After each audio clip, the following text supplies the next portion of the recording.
Hey guys, Assalamualaikum warahmatullahi wabarakatuh. Teman-teman sekalian, welcome back to Frame Channel, channel kesayangan kalian. Kali ini kita akan belajar bersama-sama tentang bagaimana cara mencari frekuensi alami dari sebuah struktur portal 2D di software SAP 2000. Nah, tanpa basa-basi guys, langkah pertama yang harus kita lakukan adalah kita pilih file, lalu kita buat model baru. Ini kita apa aja. Mhm. Nah, kita bisa pilih blank aja dulu, guys. Kita mau define material sama sectionnya dulu aja, gambarnya belakangan. Ini bisa kita close. Nah, langkah selanjutnya kita define materialnya. Ini kita bisa add new. Kita pilih user, guys. Jangan lupa ini kita pilih concrete. Kebetulan di soalnya ini adalah beton ya, guys. Jadi kita pilih concrete. Kita oke kan. Nah, karena di soalnya kita diminta untuk mengabaikan wake-nya, jadi kita bisa isi nol aja.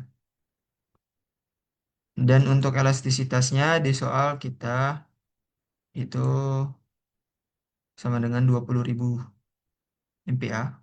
Jadi ini kita bisa ubah satuannya dulu ke Newton milimeter. 20.000. Nah, kalau udah, kita klik OK. Lalu kita klik OK lagi. Nah, kalau udah define materialnya, kita menuju ke define frame-nya. Kita bisa add new. Kita pilih concrete, lalu rectangular. Nah, untuk pertama kita bisa define kolomnya. Misalnya kita buat K1 guys. Untuk dimensinya, kolom itu 300 kali 300 milimeter. Jadi, karena di sini kita satuannya meter, kita bisa buat 0,3. Lebarnya juga 0,3. Jangan lupa materialnya diganti konkrit. Terus pastikan di concrete reinforcement-nya kita pilih kolom ya di desain tipenya. Kita bisa oke kan. Terus kita oke lagi. Nah, untuk baloknya, kita bisa add copy. Lalu kita modify. Kita bisa buat namanya B1 misalnya.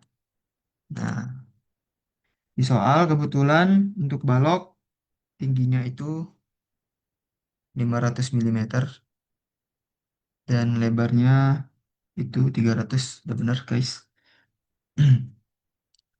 Ini kita pilih konkrit. Di concrete reinforcement-nya kita ganti ke beam, guys. Kita oke kan. Lalu kita oke kan lagi, guys. Nah, kalau udah define material sama frame-nya, langkah selanjutnya kita akan menggambar modelnya, guys. Kita bisa edit grid-nya, terus kita modify aja. Nah, untuk arah X-nya, panjangnya itu kebetulan ada dua kasus, guys ya. Ada yang panjangnya 6 sama panjang 4. Di sini kita coba yang panjangnya 6. Jadi untuk X-nya 6. Terus Z-nya tinggi kolomnya itu 4. Nah, kalau udah kita oke kan, guys. Nah, kalau udah seperti ini,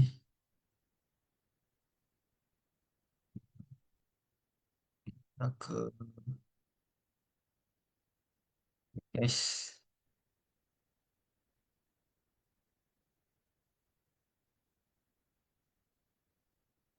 kita ke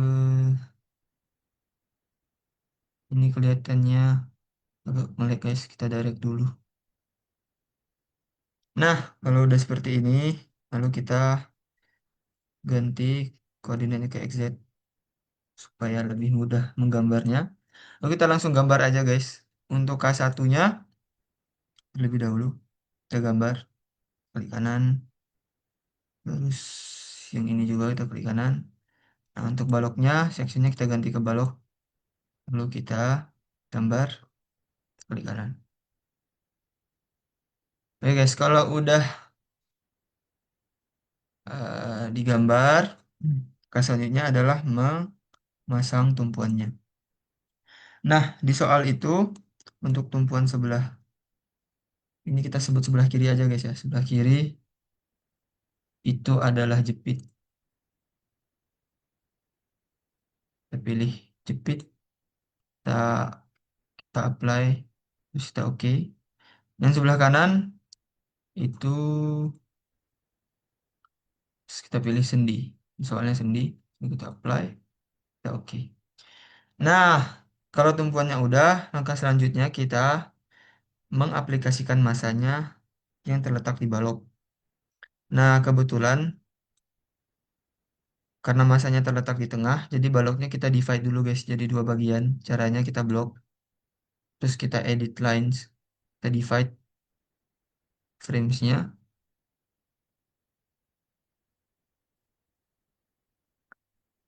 Lalu, karena kita mau bagi jadi dua bagian, jadi udah bener aja dua.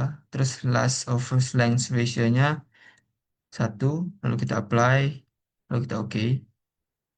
Nah, ini guys, udah kelihatannya joinnya. Jadi kita bisa langsung blok aja. Tadi guys, kita blok joinnya aja, lalu kita assign masanya. Caranya di assign join terus masa. Nah, di sini kita perlu perhatikan guys, instruksi soalnya kebetulan di soal ini masanya itu bergerak ke arah horizontal. Jadi translation satu ini adalah arah X, dua ini arah Y, dan tiga arah Z. Jadi karena kita di soal itu ke arah horizontal, ke arah X, maka kita isi di sini sebesar 20 ton. Nah, karena ton guys, kita harus ubah satuannya dulu ke kilonewton meter. Lalu blok lagi, terus ke sign masanya kita buat 20 ton. Lalu kita apply guys. Lalu kita klik OK. Nggak gede banget guys. Nggak apa-apa. Ini cuma pengaruh skala aja. Nah, kalau udah diaplikasikan masanya, langkah terakhir adalah kita lakukan run analisis. So, jangan lupa date-nya kita matikan. Terus kita run. Kita save dulu guys. Misalnya coba-coba DSL 1 misalnya. Save. Terus kita tunggu beberapa saat guys. Nah, ini guys. Untuk mode satunya, kita dapat T-nya sebesar 0,5 dan frekuensinya di 1,8. Gini aja guys, caranya tuh. So simple.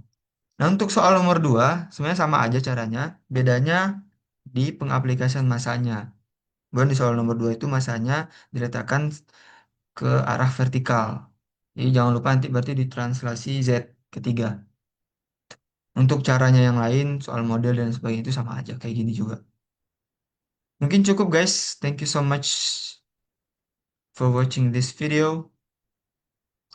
Em, Kalau ada masukan boleh banget guys. Terakhir semoga bermanfaat. Assalamualaikum warahmatullahi wabarakatuh.